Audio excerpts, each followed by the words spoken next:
ஒரு 4 விதமான பாயிண்ட் சொல்லியிருக்கேன். இந்த 4 பாயிண்ட்டு நீங்கள் இம்ப்ளிமெண்ட் பண்ணாமல் நீங்கள் நாணம் பெற்றிருந்தாலும் சரி, தீட்சை வாங்கியிருந்தாலும் சரி, உங்களுக்கு மேனிஃபெஸ்டேஷன் தெரிஞ்சிருந்தாலும் சரி, அஃபர்மேஷன் தெரிஞ்சிருந்தாலும் சரி, எதுவுமே நடக்காது. ஏன் இறைவனே கூட இருந்தாலும் நமக்கு அந்த ப்ராப்ளத்தில் சொல்யூஷன் கிடைக்காது. ஒரு 4 விதமான புரிதல் தன்மையை உங்கள் மனசில் நீங்கள் இன்புட் பண்ணிங்கன்னா 100% உங்களுக்கு ரிசல்ட் வரும்.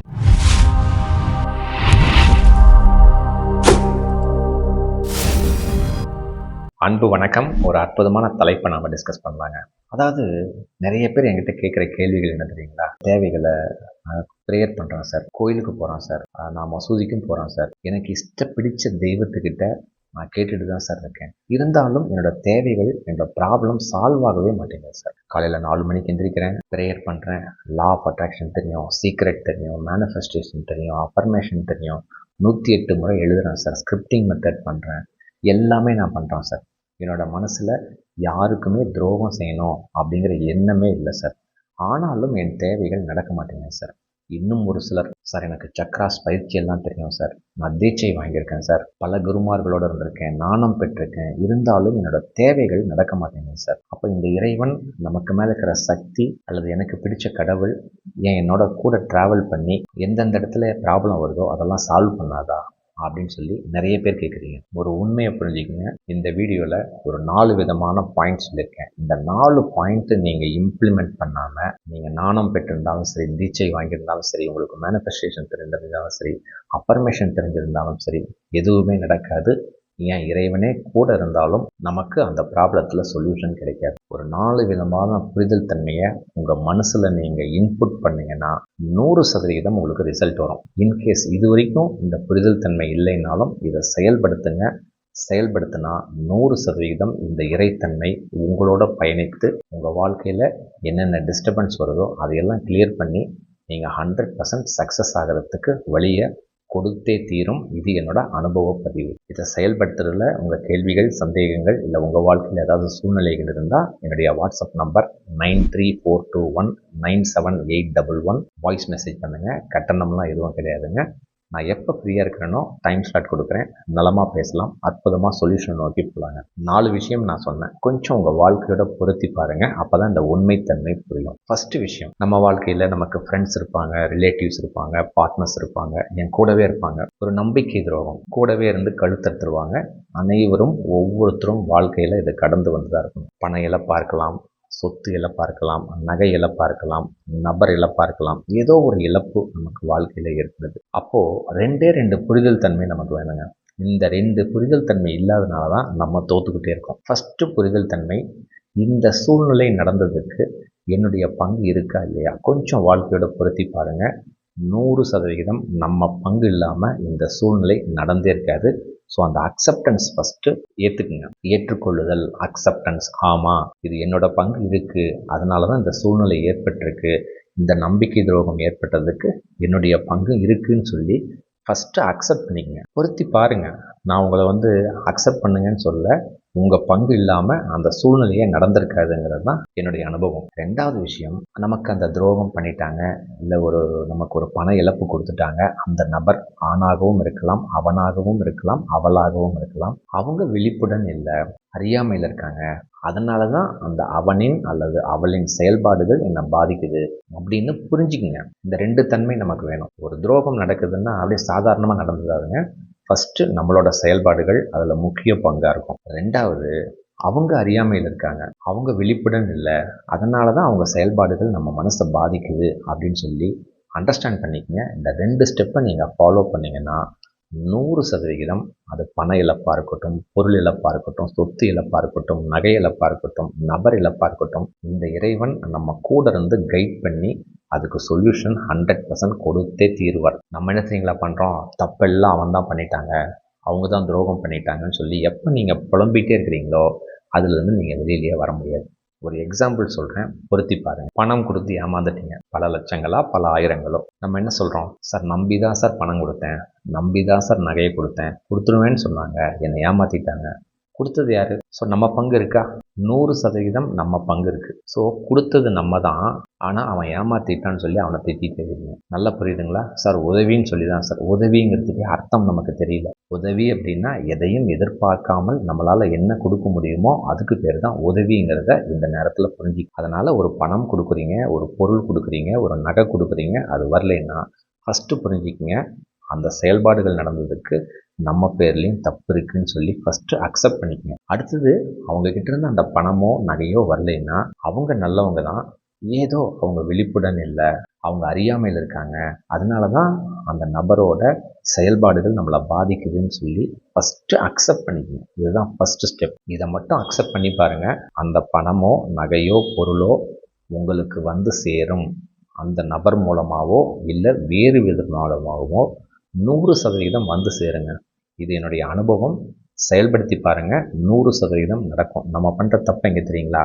அவன் சரியில்லை, அவன் என்னை ஏமாற்றிட்டான், நகையை வாங்கி ஏமாற்றிட்டான் அப்படின்னு சொல்லி எப்போ நீங்கள் புலம்பிகிட்டே இருக்கிறீங்களோ, ஏன்னா நான் ரொம்ப நல்லவன் இல்லை அப்படின்னு சொல்லி நீங்கள் புலம்பிகிட்டே இருந்தீங்கன்னா இந்த ஜென்மத்தில் அந்த பணமோ நகையோ உங்களை நோக்கி வராது. இதுதான் ஃபஸ்ட்டு ஸ்டெப். ரெண்டாவது விஷயம், ஒரு ப்ராப்ளம் நடந்துச்சு, ஒரு சுச்சுவேஷன் நடந்துச்சு, உறுதியாக நம்புங்க.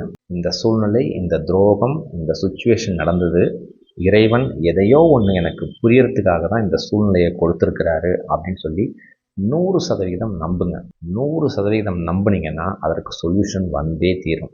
இதுக்கு பேர் தான் ஆன்மீகத்தில் கருணை நிலை அப்படின்னு சொல்லுவாங்க. கருணை நிலைன்னா என்னங்க? சூழ்நிலை நடந்துருச்சு, கஷ்டமான விஷயங்கள் தான், கஷ்டம்தான், இருந்தாலும் இந்த சூழ்நிலை என்னை ஏதோ ஒரு அடுத்த ஸ்டேஜுக்கு கொண்டு போகிறதுக்காக தான் அந்த நபர் இந்த சூழ்நிலையை எனக்கு உருவாக்கியிருக்கிறாரு அப்படின்னு சொல்லி, அந்த நபர் நல்லவர் தான், ஆனால் இது ஒரு சூழ்நிலையை உருவாக்க தான் இறைவன் இந்த செயலை செஞ்சுருக்கிறாரு அப்படின்னு சொல்லி நீங்கள் நம்புனீங்கன்னா 100% அந்த இழப்பு உங்களை சரி செய்யும்.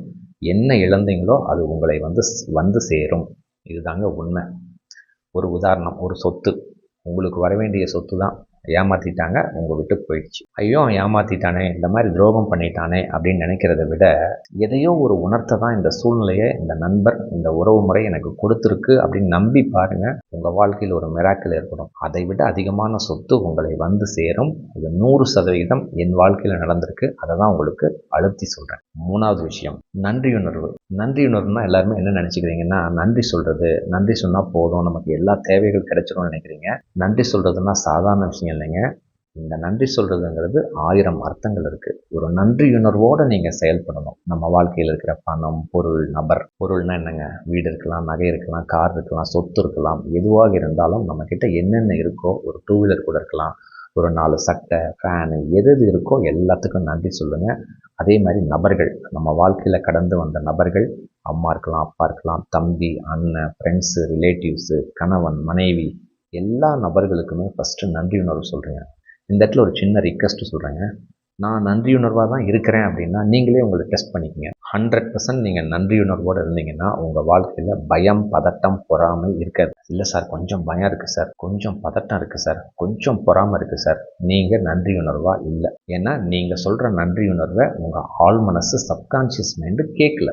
இப்போ புரியுதுங்களா? ஒரு எக்ஸாம்பிள் சொன்னால் உங்களுக்கு புரியும். நன்றியுணர்வுங்கிறது 100% டெடிக்கேஷனாக செயல்படுத்துங்க. அன்றாட வாழ்க்கையில் நம்ம செயல்படுத்துகிற செயல்பாடுகளில் டெய்லி அந்த நன்றியுணர்வோடு செயல்படுங்க. இப்போ ஒரு எக்ஸாம்பிள், ஒரு ஆஃபீஸில் வேலை செய்கிறீங்க, ப்ரொமோஷன் கிடைக்கணும்னு நினைக்கிறீங்க, ப்ரொமோஷன் கிடைக்கல, உங்களுக்கு கீழே இருக்கிறவனுக்கு கிடைச்சிருச்சு. உடனே உங்கள் மனசு என்ன சொல்லுது? அவனுக்கெல்லாம் கிடைச்சிருச்சு, எனக்கு கிடைக்கலையே. அவனுக்கெல்லாம் கிடைச்சிருச்சு அப்படின்னா அதுக்கு பேர் தான் பொறாமை. நான் சொல்கிறது புரியுதுங்களா? அப்போ உங்ககிட்ட பொறாமை இருக்குன்னா பயமும் இருக்கும், பதட்டமும் இருக்கும். பொறாமை ஃபஸ்ட்டு வந்துடும். ஐயோ அவனுக்கு கிடைச்சிருச்சு, எனக்கு கிடைக்கலையேன்னா அந்த பொறாமை. அந்த பொறாமை வந்த உடனே எனக்கு கிடைக்கலன்னா என்ன பண்ணுறது, இத்தனை வருஷம் நான் சர்வீஸ் பண்ணியிருக்கேன், நான் என்ன செய்கிறது அப்படின்னு அந்த பயம் வந்துடும், பதட்டம் வந்துடும். அதனால் நன்றியுணர்வு உங்ககிட்ட 100% ஜெனியூனாக இல்லைங்கிறது தான் இதை காட்டுது. அதே அந்த இடத்துல ஒருத்தருக்கு ப்ரொமோஷன் கிடைச்சிருச்சு, என்னோடய ஜூனியருக்கு கிடைச்சிருச்சுன்னா ஓகே, சிறப்பாக அவருக்கு கிடைச்சிருச்சு, எனக்கும் கூடிய சீக்கிரம் சூப்பராக எனக்கு கிடைக்கும் அப்படின்னு சொல்லி எப்போ உங்கள் மனசில் அந்த வார்த்தைகள் வருதோ, அந்த எண்ணத்தில் வருதோ, அப்போது நீங்கள் 100% டெடிக்கேஷனாக நன்றியுணர்வாக இருக்கீங்கிற அர்த்தம். இப்போ புரியுதுங்களா? நீங்கள் வீடு வாங்கணும்னு நினச்சிருப்பீங்க, அதுக்காக எல்லா முயற்சியும் எடுத்துகிட்ருப்பீங்க.